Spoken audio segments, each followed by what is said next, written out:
really want the data centers. All over this country, people are rising up against data centers. I'm Sherrod Brown. I'm running for the Senate because I'm fed up. Any senator who votes to confirm Todd Blanche will be complicit in the cover-up of the Epstein files. What she says in Maine does not erase what she does down in Washington. We are 100 days until Election Day. Today is going to be my peaceful day.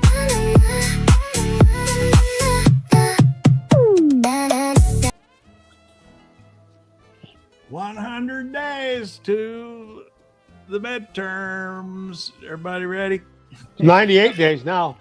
Yeah, it is 98. You're right. Yeah. 100 days. I'm ready. 100 days. Yeah. Good morning, Winter. And winter's already here. Oh. How are things in Hello, Germany winter. after that? Yeah, tell us. thing. You got fires. You got that pride parade got attacked by the. Tell us what's happening, Winter.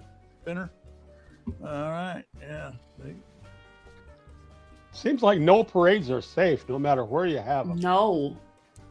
Yeah, there was one just in Seattle last night. I think there was only one dead. It might be the actual perpetrator. I don't know. Maybe.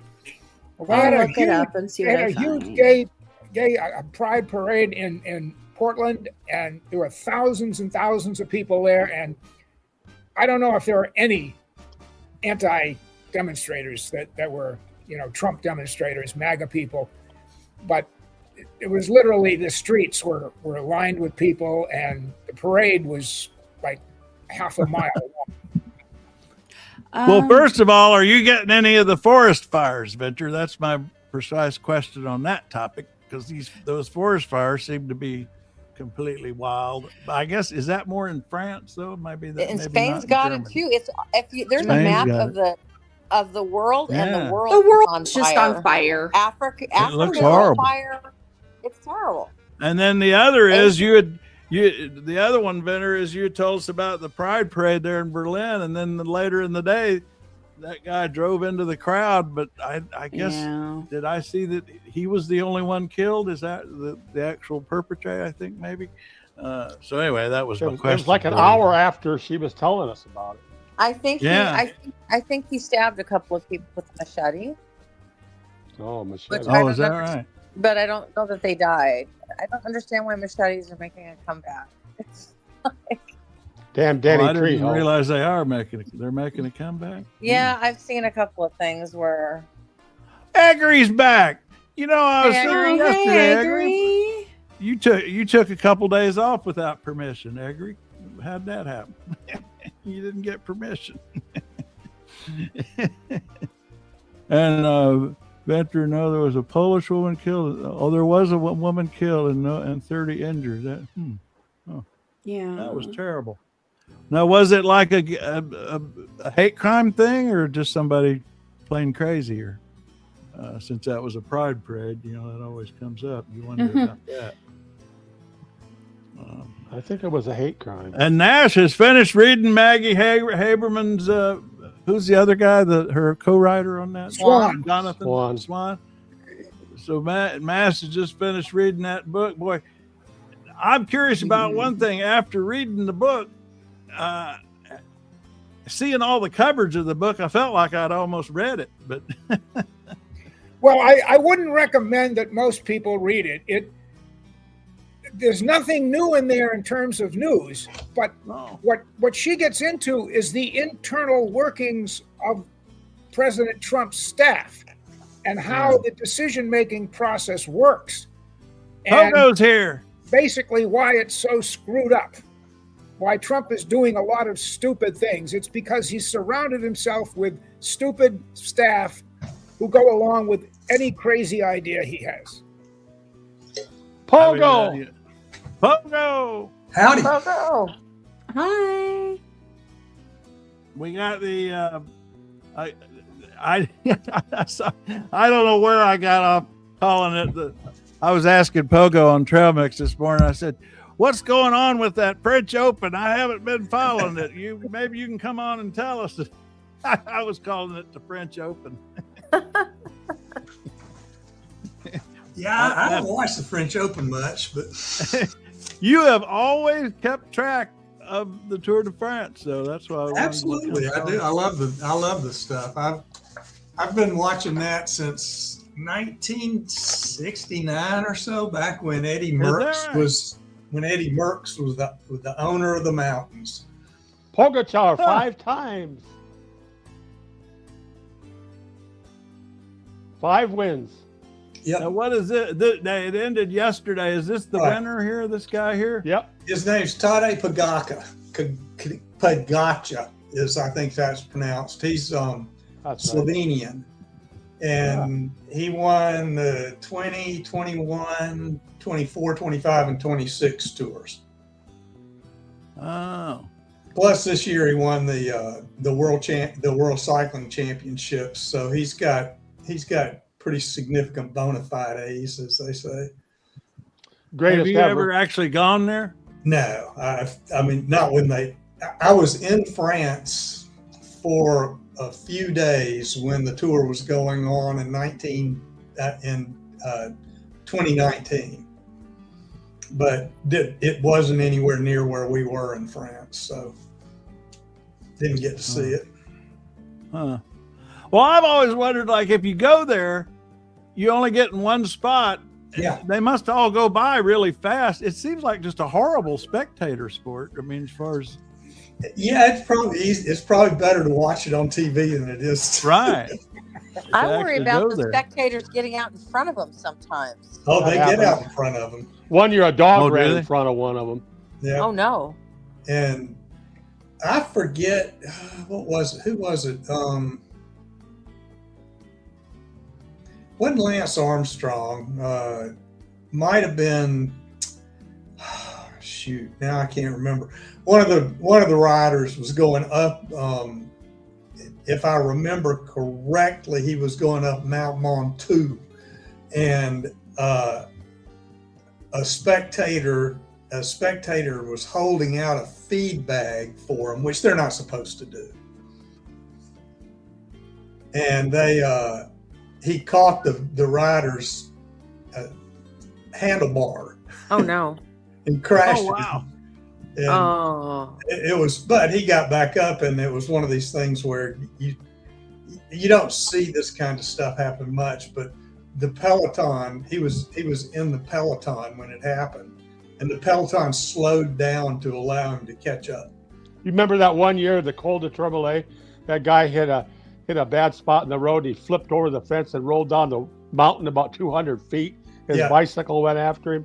Yeah, it was coming. Actually, I haven't seen one yet where they haven't rerun that footage. There was one yesterday, and he almost did the same thing. There was like a mesh thing on top of the mountain. That was Sepp Kuss. He's the American. Then it ends, and he like almost got to the point where there is no more mesh gate there. Oh, Venter, this is our friend, and I don't know if you've met Venter Pogo, our friend in Germany. She's saying once there was a woman with a sign that said "Hi" to Omai, and it caused a mass accident. Yeah, it's fun to watch. You had asked where you watching. NBC's had the coverage rights on it. Well, basically since the turn of the century, since 1999, and they have traditionally run it on their broadcast stations, either contemporaneously or a rerun in the evening. But this year they only did that on broadcast stations on the weekends, and they were running it live on Peacock, which I don't have. So, well, I watched the whole damn thing. Figure out, since we've had this on here, how are they filming? I'm always interested in the camera work at these sporting events. They've got choppers, and I'm sure that. But I mean, this shot right here, is that a drone or something? No, there's a motorcycle behind them. They got motorcycles. They call them motos, and then they got cars with cameras and helicopters and drones. Yeah. Because he must be sitting up kind of high, because that camera angle's from looking down, you know. Yeah, I think the camera's mounted on a post on the. Yeah, it must be. Huh. There are so Boy, many look at all cars, you know. Look at all the people there too. How many people end up at this? Now, how long a track is this? This what we're watching here today. How long was this ride? This one. Oh, there we go. There we go. Oh no. Oh. Where's my pause button? Oh, now I like seeing this stuff. Okay, there's a guy up on his back. Look at that. He's sitting up on top of his shoulders. Wow. He's above his shoulders. He's sitting on a seat behind the driver, but he's up high. Yeah. Oh, okay. Yeah. That's wild.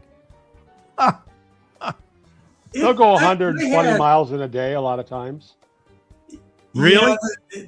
Yesterday was, aside from time trials, yesterday was the shortest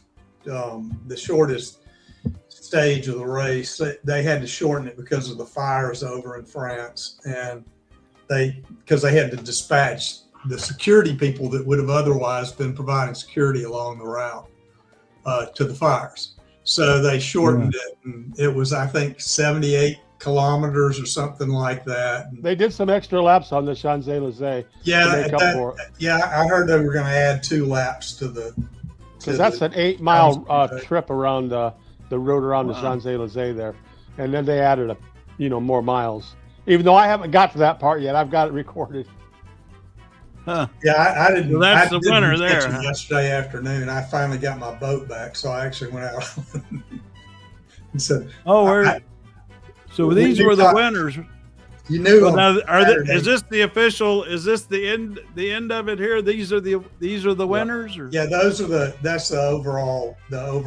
Oh, the winners from UAE, huh? No, he's not from UAE. That's his team. Oh. He rides for the UAE endurance team.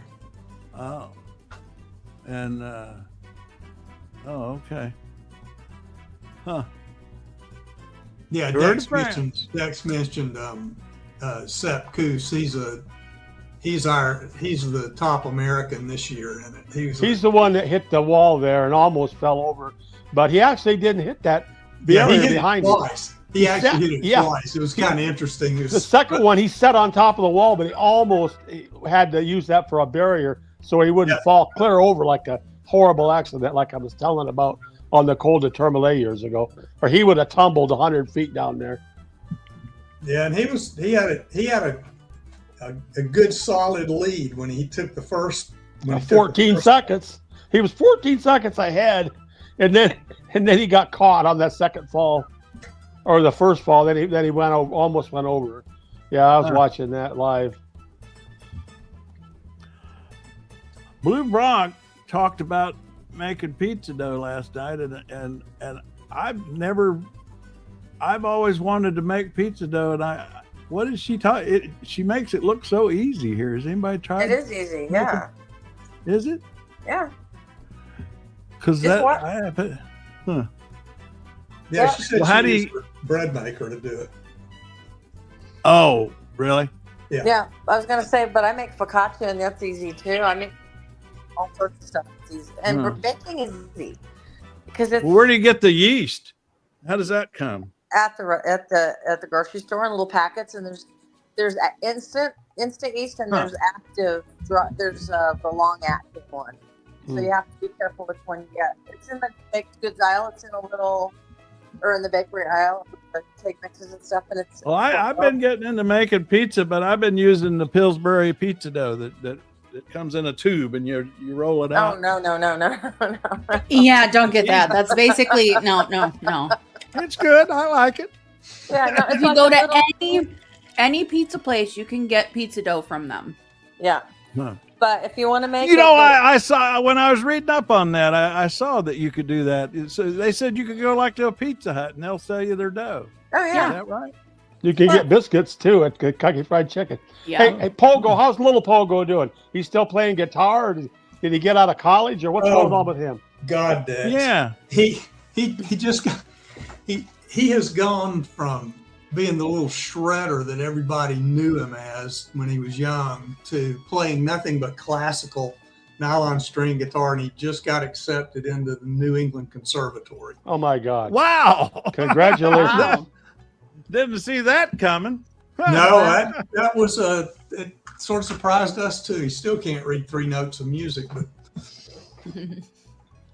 Well, I'll be darned. So he got in as a guitar player. Is that? yeah, they've got a guitar program, and he's going to be up there. He's going to get another bachelor's degree, and this one in classical guitar. Has he got any music on the web that he's performed? Or He's got one album that's it's on any of the streaming things. I think it's called Steel String Savant, and it's Phil Chapin. But he doesn't even play a steel string guitar anymore. There's a couple songs on it that I really like. He's recorded songs for another album, but he hadn't mixed them down yet or anything like that. It's just raw recordings. He goes up to New York and records with some guy at a recording studio up there. Yeah, look at there. He's right there on the Google machine. Comes right up. Right there. Phil Chapin. Yep. That's it. Look at there. He's right there on the Google machine. He used to race bicycles too, didn't he? No, that was me. That was you. Okay. It's been a while since I talked to you. No, he played soccer, but oh, that's what it was. Okay. He did that for a year in college and decided he wasn't up for the training. Was he a mountaineer? He went to WVU for 1 year. He started at West Virginia Wesleyan, and he ended up graduating from City College in New York. Trying to find it. Okay. All right. Thanks for the There it idea. is. Can we hear that? Yeah. This is called Prelude.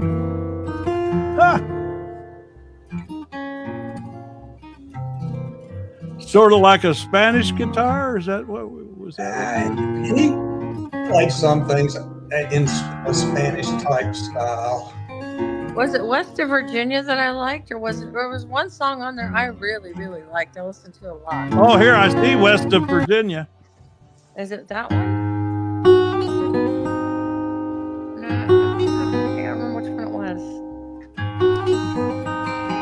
Scroll a little more. Let's see. I hope these aren't copyrighted. I'll get slapped by. No, they're YouTube. copyrighted, but it's all right. He hadn't sold enough of them for anybody to worry about.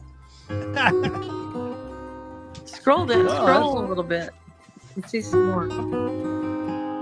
Oh, See some more. West Virginia, Devotion, Coming to Terms. Now, did he write these? Yeah, Really? yeah. These are all his tunes. He looks like you, that's for sure. Yeah. Poor kid didn't get his.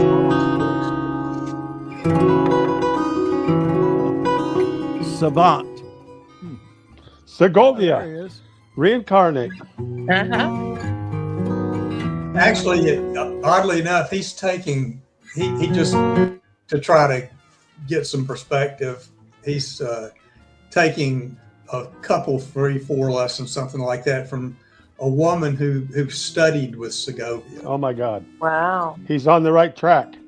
She doesn't like the way he holds the guitar, but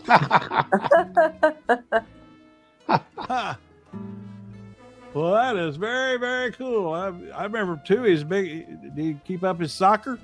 Remember, he's been. he did that for a year when he played it. He played for Wesleyan for a year, and then decided that having a social life was more important to him.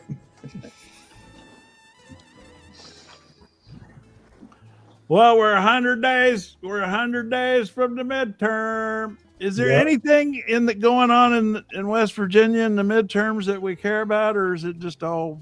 No, we're just Alabama north of at the Mason-Dixon line. I find it so odd because when we moved here, West Virginia we had two Democrats as senators, had a Democrat in the House, Democratic governor, and when Bill was running in 1996, they came through here. Hillary and Bill came through East Bumfuck and had a fundraiser, and it's just, I can't imagine how this state has gone to all Trump all the time. I mean, it's insane. Yeah. Well, I mean, we've been talking here a lot about Democrats losing the working class voter, and how we've got candidates up there in Maine with Troy Jackson trying to get that vote back, and some of these others, and I was thinking, losing West Virginia, there's no better example of Democrats losing the working class than the complete loss of West Virginia. That used to be a Democratic state, like you were saying. I mean, it's just incredible. I mean, that's a perfect example of an entire state they just completely lost. The UMW is strong. Oh yeah. Was it just because people were given permission to be racist? Yeah, well, I mean, when you say, the culture wars, the combination of Democrats moving to being corporate Democrats, right. and the combination of that, and then the Republican culture war, That's right. those were the twin demons that just pulled that state away from Democrats. Oh yeah, I'd say the culture wars probably had as much or more to do with it than anything, and yeah. You have such people as our esteemed news senator up there, who Jim Justice, who that guy who owned the Greenbrier, and still I think their family has a. Did he actually own the Greenbrier? Yeah, I didn't know that. Yeah, he bought it. Did he really? He bought it out of bankruptcy, and he owned the Greenbrier. He owned a coal company that he owes some insane amount of unpaid taxes, and it was, if I remember correctly, a big portion of it was unemployment taxes. Which, oh wow! That means something in West Virginia. Yeah. Well, and here's the kind of talk that like Fox News uses to appeal to, this cracked me up. This is just highly educated. Brian likes to say they're going after the overeducated. They're going after Democrats for being overeducated. Oh God! Well, is that volume loud enough? That volume's low, isn't it? It's low. Some of these clips I get, the volumes come in so low. But yeah, they're sitting here talking about how the whole problem is Democrats are too educated. Well, they tried to tell like young white men, you don't need college, and then and then they want, we're just going to make sure that nobody's better than you, and you don't even need college. And who are the most educated people? Women and people of color. Huh. And then we got Dexter. I don't want to lose our focus on old Sherrod. Senate because I'm fed up watching Ohioans get left behind again and again and again. Here's the guy who can appeal to working class voters. We got to get him back. Time John Husted I agree. has a chance to fight for Ohio. He lets us down. He put billionaires first when he voted against releasing the Epstein files.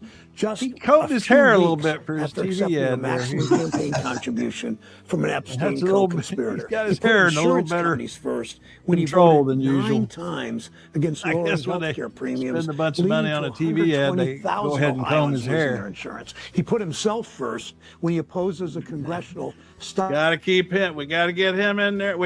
These guys, we can't forget Roy Cooper either, because even though he's way ahead, we got to make sure we don't forget about him and get him over the finish line because we got to have North Carolina. Officially, we're 100 days out from Election Day, and it's been a full year since we launched this campaign. Mark.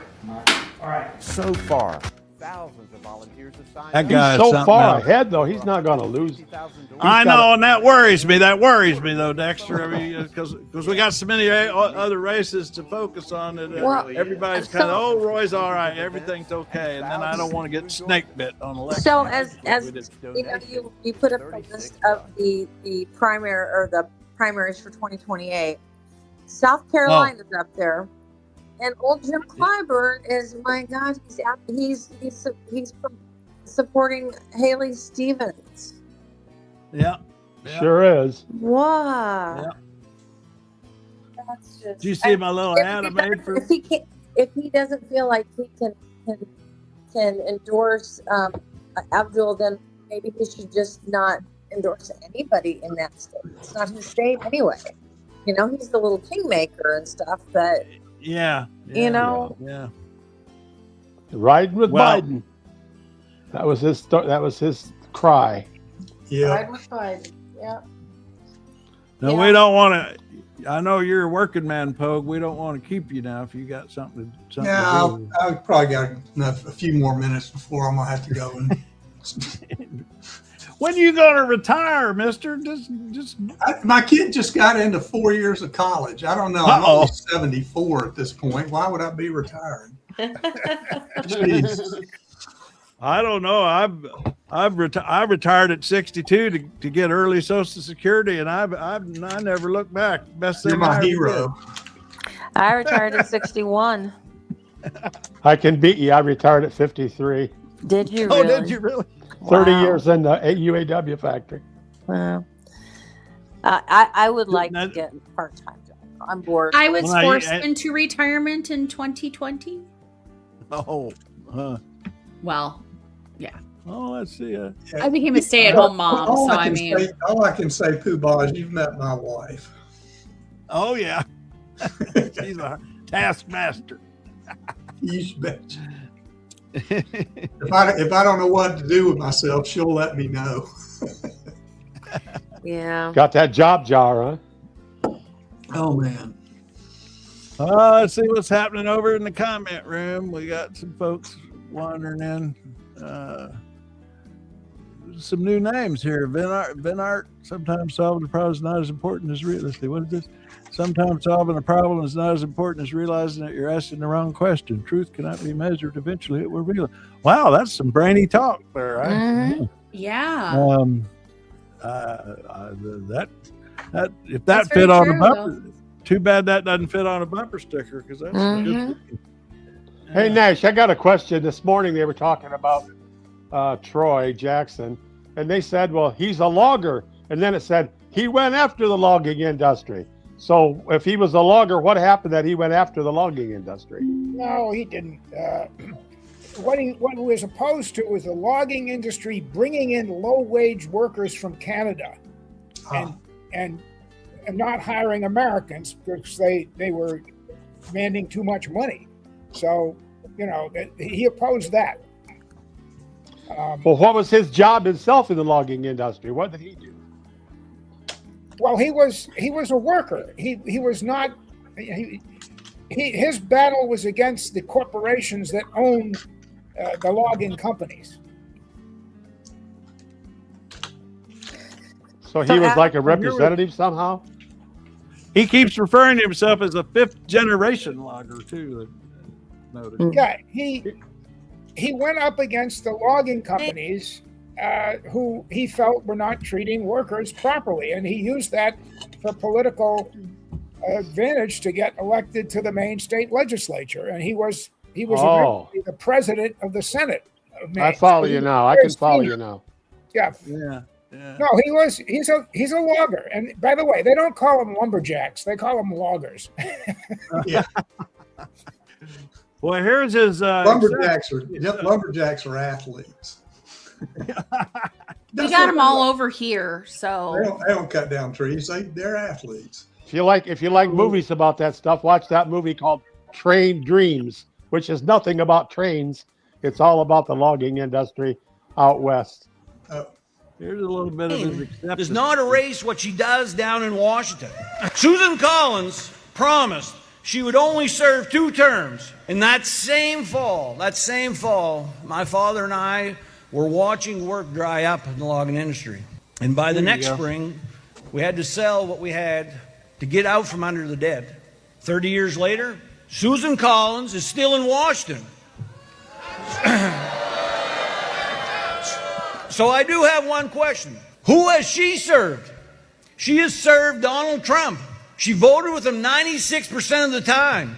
She helped deliver enormous tax breaks to the corporations and the wealthy on our backs. And she voted to confirm Kavanaugh and Gorsuch, the Supreme Court justices who overturned Roe versus He's Wade. doing all right. She No, has he's doing served the okay. billionaires. Yeah. He's not fire and brimstone like Plattner or nothing, but he's okay. You know what gave me the cold chills today? Stephanie Rule was talking about Collins and says she's much beloved amongst all the right wingers up there, and she's a real threat to Jackson for overtaking her.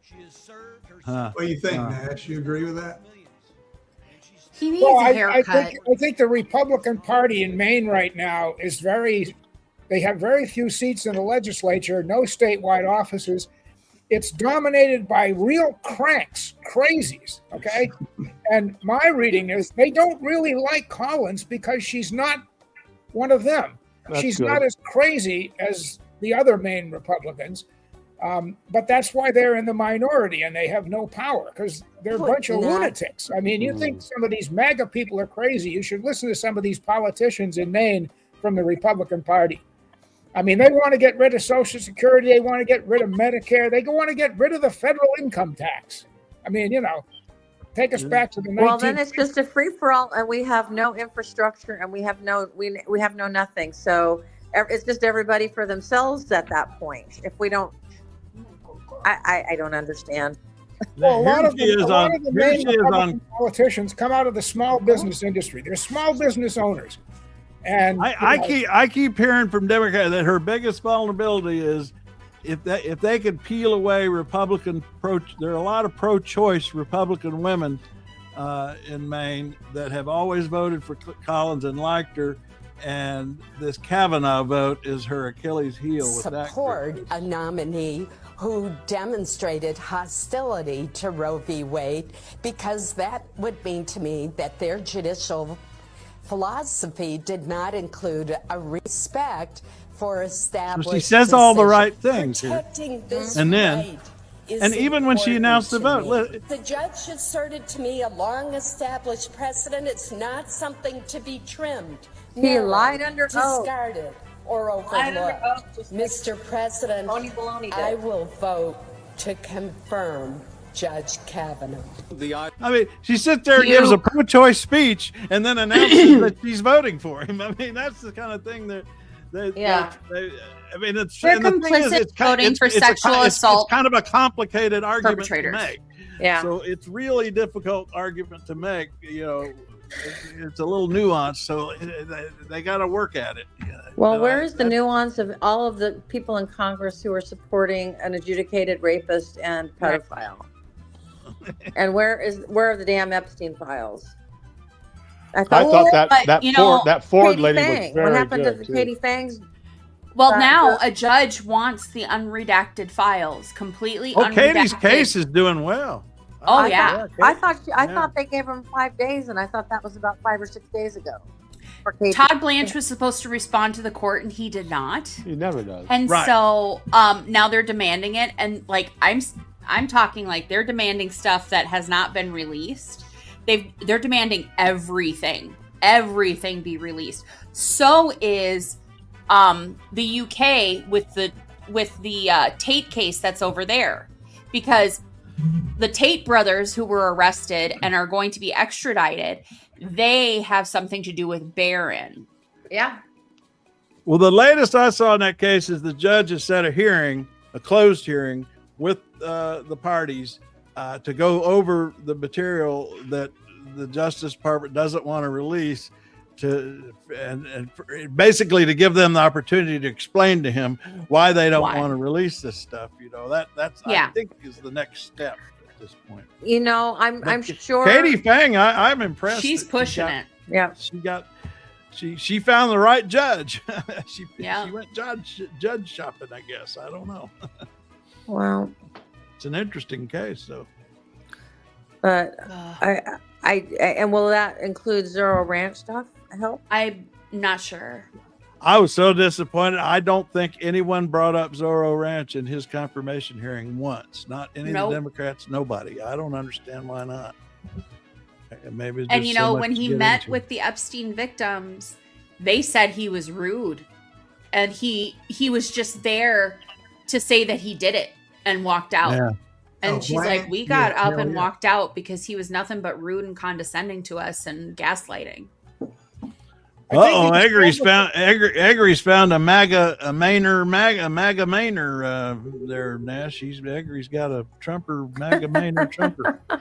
Oh yeah, we've got crazy MAGA Trumpers here. Well, But you're down in Florida, Eggery. Is that guy in Florida? Or do you know does he live in Maine? Because if he's in Florida, see if you can keep him there on election day. well, I'm gonna have to drop off here, folks. I will. All right, Pogo. Bye, Good Pogo. to see you, buddy. Say Bye. hello to the wife and the Goodbye. kid. I can figure it See out. you on the trail, Pogo. Yeah, like we always say, just drop in and out anytime. Leave mid-sentence if you have to. Okay, That's our I motto. have to run too, but have a good day, All right. everybody. Bye.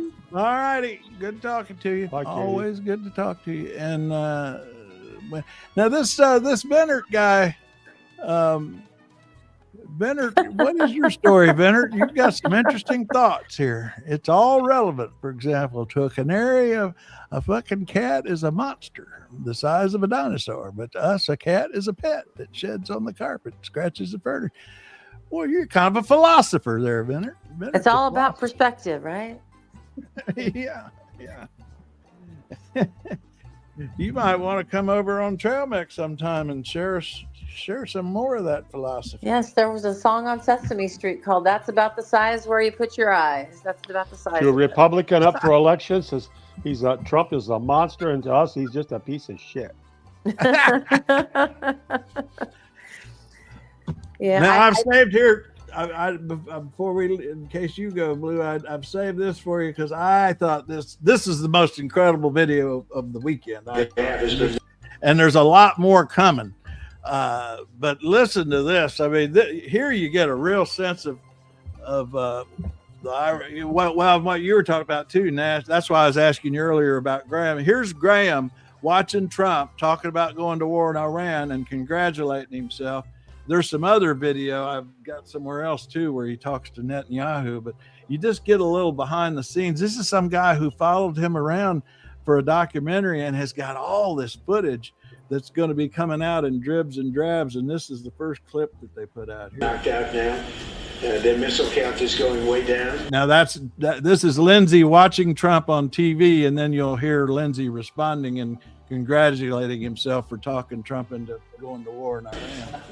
Amazingly, they're hitting countries that Look what we've done here. I know. We've almost done cried. it. Yeah. I almost cried. Like, how long have we been pushing this? Well, you've been pushing this for years, right? Right. It's here. I talked to Trump this morning. It's literally. Oh, he's jacked. Yeah. It's the best thing I've ever done. He loves. That's that. I mean, he's talking about the war in Iran. Best thing I've ever done. He loves blowing stuff up. Blowing stuff up. You know, there are a lot of people inside didn't want to do it, so I've had my challenges. But President Trump, when he gets into the zone, he listens, he asks good questions, you know, no tweeting. He has done nothing, he hasn't tweeted much at all, no drama. He's been a great wartime president. I said last night that Trump and Bibi are like Roosevelt and Churchill. Oh God. Wartime president because he started the war. Oh my God. He wouldn't be a wartime president had he started a war. That's just what you were saying, Nash, what you were saying in Maggie's book, where, you know, once he makes a decision, everybody else just has to get out of the way, you know, and that's what he's describing. Trump's soon to be a Neville Chamberlain, I believe. Yeah. There's another clip that I had somewhere where he's on the phone with Netanyahu, and they're congratulating you. It's a real good one. I'll have to go find it maybe for tomorrow. I've lost track. But of it. you see anyway. now since they got their funding, Israel is now talking about doing. So they've been in southern Lebanon, and now, they're now talking about Syria, Egypt, and Turkey, which is a NATO country. Then what happens if they start attacking Turkey? And Turkey's a NATO country. Then what happens? Because that's well, actually, the talk now.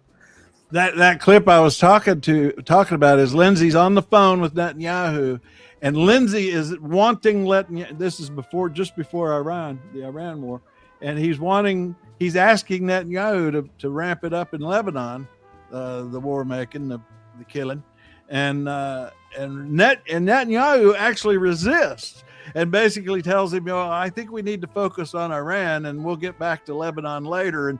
And Lindsey's like, well, okay, that's good counsel. You know what I mean? And he was the one pushing Netanyahu to go to kill more people in Lebanon, but Netanyahu wanted to hold off so they could go to start the war in Iran. So do we have enough missiles and stuff to protect ourselves if we're attacked now? Or no, not now. The whole wad? Well, if China was to move against Taiwan, we would have difficulty intimidating them because they know we don't have the weapons to stop them. Yeah, that was a big topic on the news today. Unless we were willing to use nuclear weapons. That's my fear. You drain all these conventional weapons, what's left? Okay? And I think Trump, you heard what Lindsey Graham said. Trump loves to blow things up. I'll bet you Trump dreams about using a nuclear weapon in Iraq. Sure he does. He would love to do that. And at some point he may do that. But he'll never do it against China if they invade. If they invade Taiwan, it's all over with because we don't have enough manpower and direction to defend Taiwan anymore. That's right. Yeah, there's the chart. There's the chart I made for my Substack on this. I mean, you can see. I mean, these are the 4 big missiles here, and the incredible thing is that in these if you look at the replacement, all these what we've depleted in these different missile categories would take 3 to 5 years to replace. And that's why he stopped the bombing Friday. Kane,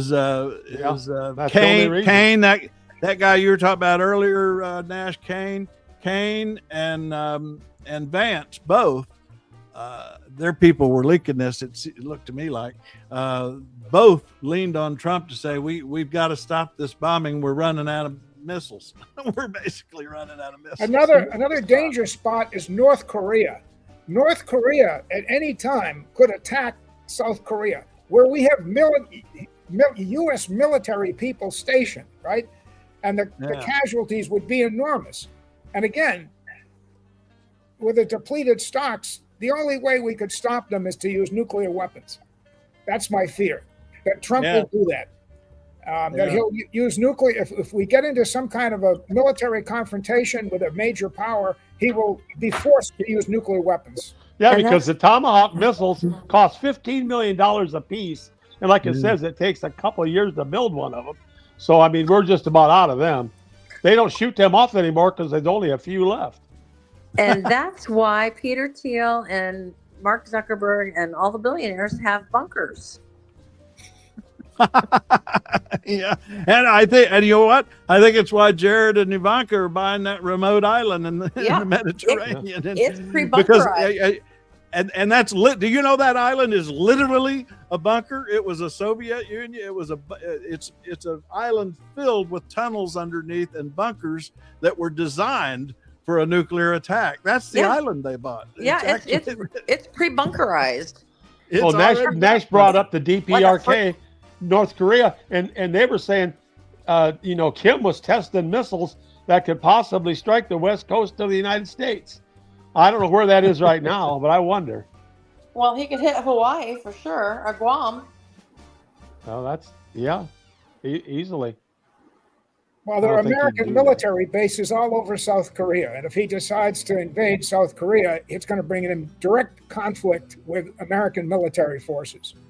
And Trump would have to use nuclear weapons to stop him. Oh, that would throw the monkey wrench into his dumping everything into Iran, wouldn't it? I mean, this latest defense bill, I just cannot believe this.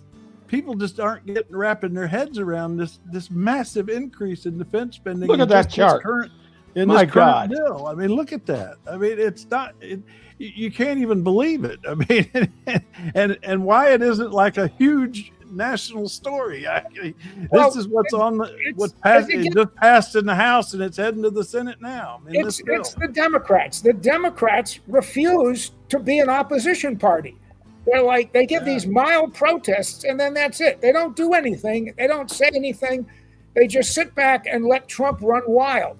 Because the establishment Democrats, they still think this is politics as usual, and all I have to do is sit back and wait for Trump to self-destruct, and then they'll be back in power. That's what they think, and they're completely or die, or die. They're waiting on him to just die. Yeah, I think that's part. Yeah, of it. and they think that's the solution, and that's not going to work. Because somebody will come along and just like Trump, only smarter than Trump. Well, here's the problem too, is I'm sorry, but it's like Schumer and Jeffries, and there's so many Democrats take AIPAC money too.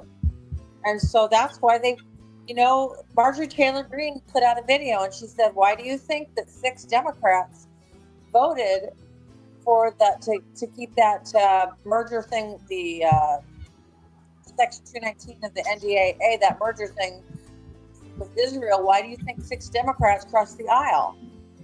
They had to, because 7 Republicans decided not to, because they were in vulnerable positions in their races. Like, they're all working together. They're all working together. But it's going to take a little time, but this is where I see that going. I think at some point, and we're getting there, that even those who take the AIPAC money, there's going to be a tension between that money that they want and need and what the public is waking up to and their voters. And ultimately, they're going to have to make a choice between their voters and their AIPAC money, because these numbers are crucial. I mean, this is a dramatic decline in public support for Israel here.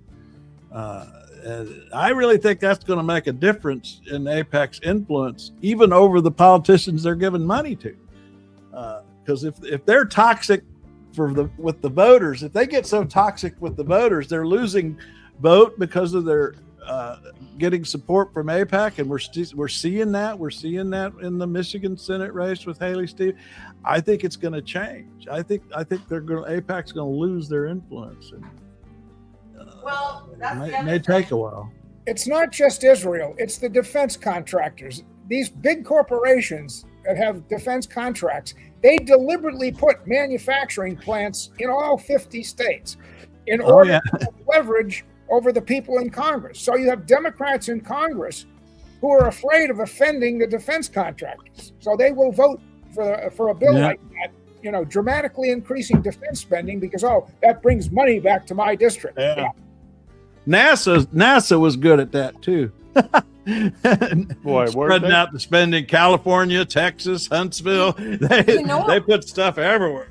So SpaceX just uses government funds, basically government contracts. Yeah. I don't know why we don't privatize SpaceX and make it part of NASA and take it away from Elon.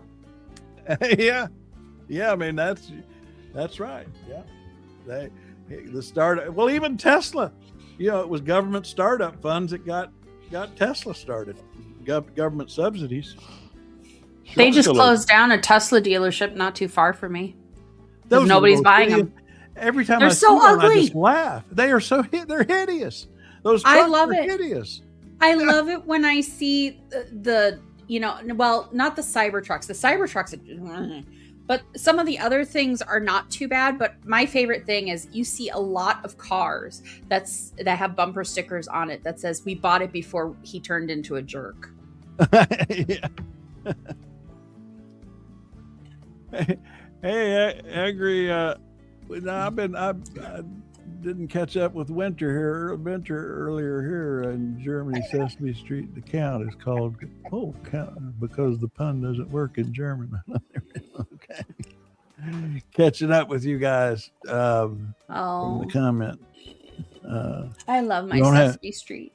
We don't have Jamie here today. Jamie usually alerts. It's like Coke Zero. It's less fewer calories. Well, these nuclear tipped. Yeah, I said the other day. I learned in covering the Iraq War, the first one with Bush Sr. I did not know that we had all these nuclear tipped missiles that aren't full blown nuclear. They're like nuke-like. So does Israel, the Trident 3 or something like that. And where Peter Thiel went to in Argentina, they showed the blast zone or the reach zone for those things. And Argentina, that part of Argentina, that is the safe zone. That's why I think he left, honestly. You know, this belief in the absolute superiority of the United States militarily is exactly the mistake we made in Vietnam. Yeah. We're doing the same thing over again with Iran. We're underestimating their capabilities, and we're overestimating our capabilities. And that's the trouble with using your military. You can maintain, fear around the world of our military prowess if we don't actually use it. If it's more in their imagination. That's what nuclear weapons are all now about. we've actually used it, and we're seeing we can't even put Iran down, and now people, and so the others in the Middle East are thinking, wait a minute, maybe United States isn't such a great protector for us. Maybe we got to look to China and India and some other countries, since the American military is not such a big deal. Yeah, that's the danger. The same thing happened with Russia. Everybody thought Russia was this military colossus. Yeah. They can't even beat Ukraine. Right. And they're can't even beat Afghanistan. Yeah, they made themselves go broke over Afghanistan.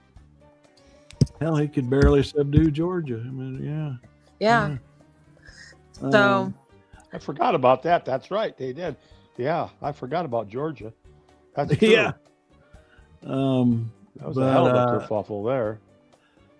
No, I didn't want to get too scared, but we got to pay attention to the.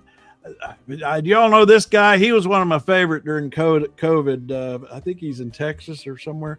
He is a specialist on childhood disease, and I thought this was chilling what he says right here. We've lost our elimination status, and that is the first domino to fall because we've lost our elimination status for he's talking about measles. Whooping cough is falling right behind. Those numbers are also huge in terms of coming back. And of course, the worry is that polio could return. Generally, he's talking about polio coming back. Yeah, well, some guy in New York got polio we hit over 2,000 several years for the first time in decades. And now we're already at that just halfway through the year. It's happening for the simple reason that not enough parents are vaccinating their kids. And here's the problem. It's these MAGA parents who aren't vaccinating their kids. And the thing is, I don't understand why the other parents aren't up in a rage about this, about sending their kids to schools where these MAGA parents are sending kids that aren't vaccinated. So, I mean, if they don't want them vaccinated, then they shouldn't be allowed to send them to school. They think it's a fever and a rash. Do you know what the percentages of people who get measles later in life going deaf or blind? Because it impacts your nerves, and you have a lot. Kids used to go deaf all the time when they would get measles. That's true. But it can show up like 20 years later. So you didn't get your kid vaccinated, and maybe they got measles and they had a light case, and now they're losing their hearing or their sight because you didn't get them vaccinated. They don't understand the long-term ramifications of something that basically sits in your nervous system and waiting to attack the next time it's weak. But why aren't parents who are getting their kids vaccinated showing up at school board meetings and demanding that kids not vaccinated don't go to their schools? I mean, that's what they ought to be doing, seems like. Why aren't they worked up about that? I mean, these MAGA who are not vaccinating their kids and sending them to infect the other kids, why aren't the other parents riled up about that? Some of them just go, oh, well, they'll be herd immunity. Well, they don't understand even how herd immunity works. God. No.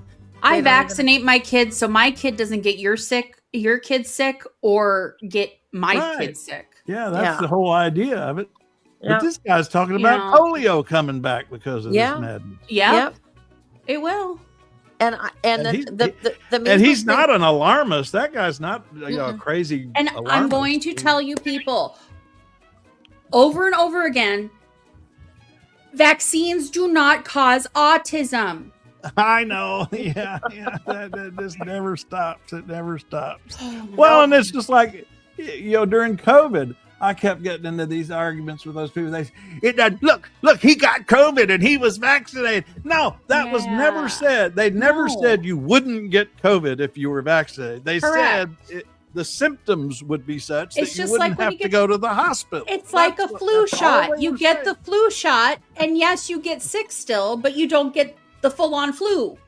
Yeah. But Fox kept doing that during COVID. They'd find somebody who had been vaccinated and got COVID and build a whole story around it. See, he got vaccinated and he still got COVID. And I have a very close friend who is a respiratory therapist. They have had COVID 4 times. Oh, gosh. Okay? My oldest daughter had it 4 times. Yeah, it's nasty. And he said, he got the vaccine literally 2 weeks before he got it the first time. 2 weeks. And he said, each time it was a little bit different.